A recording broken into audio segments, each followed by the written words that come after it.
इस नफरत की बाजार में मोहब्बत का बीज आज रवि किशन बो दिए और दो दुश्मनों को दोस्त बनाकर छोड़ दिए। ये जानिए कि इन दोनों की दुश्मनी कितनी पुरानी थी। इन दोनों की दुश्मनी 2-2.5-3 साल की पुरानी थी, जो कभी भी छूट नहीं सकती थी। ये दुश्मनी आपस में हमेशा लड़ते रहते थे, कभी समर्थक से लड़वाते थे, कभी किसी से। आज देखिए, आज वक्त का पलटा ऐसा पलटा कि दोनों कलाकार सामने बैठे हैं, सामने एक मंच पर है और एक को भाई पुकारता है और एक कहता है तोरा जैसन कोई भाई नहीं। आज हमें इन कलाकारों को सम्मान देना चाहिए कि जब कितना भी झगड़ा हो जाए, एक स्टेज पे जब पहुंचते हैं तो इन सभी के आंखों नम हो जाते हैं और गले मिलते हैं। लेकिन खेसारी लाल यादव, आप भी तो गजब है ना, जब वो खोदा खोदी भी कर देते हैं और गले भी लग जाते हैं। खैर, जब आप दोनों एक हो गए हैं तो मैं पिछले वाली बातों पे बात नहीं करूंगा। आज बहुत खुशी है कि भोजपुरी के 2 स्टार ऐसा है जो कि आज एक हो चुका है और भोजपुरी में अब कभी भी मुझे नहीं लगता कि कंट्रोवर्सी होगा। लेकिन अरे कहना क्या चाहते हो?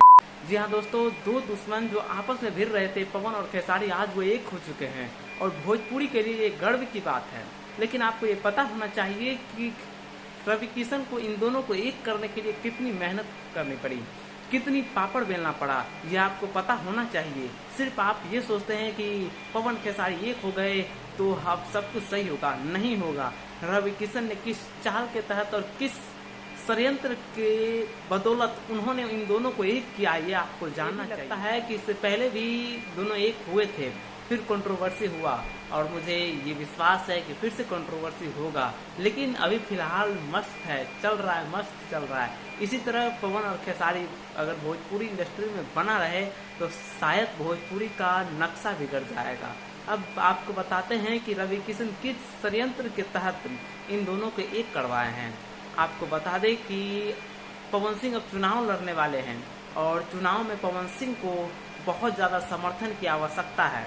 अगर इस तरह से पवन और खेसारी में कंट्रोवर्सी चलता रहता तो शायद पवन सिंह कभी भी चुनाव नहीं जीत पाते और नहीं जीत सकते हैं, क्योंकि कंट्रोवर्सी ऐसा है क्योंकि एक विशेष जाति के लोग पवन सिंह को वोट देगा ही नहीं। और जब इन दोनों कलाकार एक हो गए तो अब यादव लोग भी पवन सिंह को सपोर्ट करेंगे और खेसारी लाल यादव भी करेंगे। अब कंट्रोवर्सी मुझे नहीं लगता है कि होगा, क्योंकि पवन सिंह ये समझ चुके हैं कि कंट्रोवर्सी करके अब कोई फायदा नहीं है। अब चुनाव लड़ना है और चुनाव में बाजी मारना है। जब भी चुनाव होगा पवन सिंह को भारी मतों से विजय चाहिए। इसके लिए उन्हें खेसारी का समर्थन चाहिए। इसके लिए उन्हें यादवों का वोट उन्हें बहुत जरूरी करेगा और उन यादवों को वोट के लिए उन्हें खेसारी से हाथ मिलाना था। और इसी षड्यंत्र के तहत रवि किशन ने उन दोनों को एक मंच पर बुलाया और गले मिलवा दिया। अब तो आपको इन सारा षड्यंत्र के बारे में पता चल ही गया होगा। तो चलिए, अगर आप हमारे चैनल पर नए हैं तो चैनल को सब्सक्राइब कीजिएगा।